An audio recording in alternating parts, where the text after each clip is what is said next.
की जय, जय जोहार, जय आदिवासी जिंदाबाद, उलगुलान, जय भीम. जसं जसं ऊन वाढत जात आहे तसं तसं 4 मे जवळ येतो आहे. 4 मे हा दिवस काय आहे? 4 मे रोजी मणिपूरमध्ये आपल्या 2 आया बहिणींना नग्न करून मोठ्या जमावाने त्यांची धिंड काढली आणि शेकडोच्या संख्येने त्यांच्यावर बलात्कार केला. जेव्हा असे चित्र या देशामध्ये आपण पाहतो त्यावेळेस खरंच विचार करावासा वाटतो की आमचा आदिवासी, आमचा दलित, आमचा बहुजन आणि कष्टकरी समाज सुरक्षित आहे का? हा प्रश्न तुमच्याही मनात येत असेल, परंतु कामाच्या घाईगर्दीत, शिक्षणाच्या लढाईत, पोटाच्या लढाईत कदाचित आपण विसरून जात असाल की मणिपूरमध्ये काय घडलं. मणिपूर जर आपण विसरलो तर विचार करा की नंदुरबार मध्ये मणिपूर होण्यास वेळ लागणार नाही. 4 मे रोजी आपण सगळ्यांनी एक गोष्ट लक्षात ठेवली पाहिजे की आमच्या गावागावांमध्ये आमच्या आया बहिणींना एकत्र करून त्यांची सभा घेऊन मणिपूरमध्ये जो नंगा नाच झाला त्या नंगा नाचच्या बाबतीत आपण आपल्या आया बहिणींना सांगितलं पाहिजे. कारण आदिवासींवर होणारे अत्याचार हे केवळ माणूस म्हणून किंवा व्यक्ती म्हणून नव्हे तर एक समुदाय म्हणून संस्कृतीवर हल्ला आहे आणि संस्कृतीवर जर हल्ला असेल तर आपण तो हल्ला परतवून लावण्यासाठी संविधानिकरित्या तयार असलं पाहिजे. मग आपण तयार कसे करू? गावागावांमध्ये अनेक युवक शिकलेले आहेत, अनेक युवक राजकीय पातळीवर काम करतायत, मात्र यांच्यामध्ये समन्वय दिसून येत नाही. हे एकमेकांच्या विरोधात काम करतात आणि हेच सरकारला पाहिजे की आदिवासींची, दलितांची शक्ती विविध पक्षांमध्ये, विविध गटांमध्ये विभागली गेली तर हा समाज एकत्र येणार नाही आणि आदिवासींकडे असलेले जे जल, जंगल, जमीन हे नैसर्गिक संसाधन आहेत, हे संसाधन हिसकवण्यासाठी सोपे होईल. आपले राजकीय पदाधिकारी आपल्या हक्काच्या बाबतीत बोलतीलच असं नाही, कारण त्या पक्षाची विचारधारा त्याच्या डोक्यामध्ये फिट असते आणि म्हणून तो त्याची सत्ता टिकवण्यासाठी आदिवासींच्या बाजूने बोलणार नाही.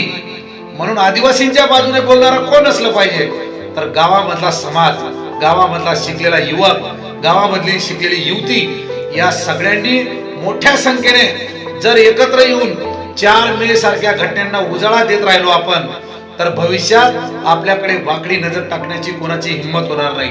म्हणून मी सगळ्या युवक, युवती आणि सामाजिक दृष्ट्या समाजभान ठेवणाऱ्या लोकांना विनंती करतो, येणाऱ्या 4 मे रोजी आपल्या मेंदूवर कोरून ठेवा.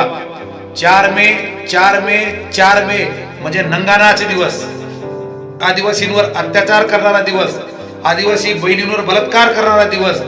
आणि हा दिवस आपल्या प्रत्येक आया बहिणींना माहिती असला पाहिजे. नाहीतर उद्या आपल्या घरात कोणावर अत्याचार झाला तर आपल्याला कोणाला बोलायला अधिकार राहणार नाही. म्हणून सगळ्या प्रत्येक गावातल्या युवक युवतींना विनंती आहे की 4 मे रोजी संध्याकाळी आपण आपल्या प्रत्येक गावात आया बहिणींना बसून बैठका घ्या. आपला पक्ष, आपला संघटना, आपला गट, आपला तट, आपली गल्ली, आपली जात या सगळ्या गोष्टी विसरून 4 मे रोजी एकत्र या आणि एकत्र आल्यानंतर मणिपूरमध्ये झालेल्या अत्याचाराच्या विरोधात आपण आपल्या आया बहिणींना सांगा. आज आपण आपल्या आया बहिणींना अत्याचाराच्या बाबतीत सांगितलं नाही तर उद्याचा येणारा काळ वाईट आहे.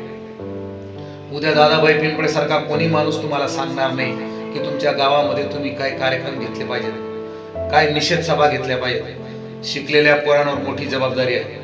शिकलेल्या पोरांनी ही जबाबदारी घेऊन आपल्या आया बहिणींवरचे अत्याचार थांबवण्यासाठी प्रयत्न केले पाहिजेत. नंतर आपल्याला वाचवण्यासाठी कोणी येणार नाही, ही एक गोष्ट लक्षात ठेवा. कोणताही पक्ष येणार नाही, कोणतीही संघटना येणार नाही आणि कोणीही येणार नाही. म्हणून भावा बहिणींनो, 4 मे 2024 प्रत्येक स्त्रीला माहिती असला पाहिजे, प्रत्येक युवतीला माहिती असला पाहिजे. आणि हा व्हिडिओ जास्तीत जास्त युवक युवतींपर्यंत पोहोचवा आणि प्रत्येकाच्या गावात सगळ्या स्त्रियांना, सगळ्या महिलांना, सगळ्या युवतींना गोळा करा आणि 4 मे 2024 रोजी ही निषेध सभा आयोजित करा आणि आपल्या गावच्या महिलांना सांगा की आमच्यावर काय अन्याय झाला होता. आज आम्ही सांगितलं नाही तर उद्या आमच्यावर अन्याय करणारे अनेक लोक तयार आहेत. मला विश्वास आहे तुम्ही प्रत्येक जण आपल्या गावामध्ये निषेध सभा घेणार. एवढे बोलतो आणि थांबतो. उलगुलान, जिंदाबाद, जय आदिवासी.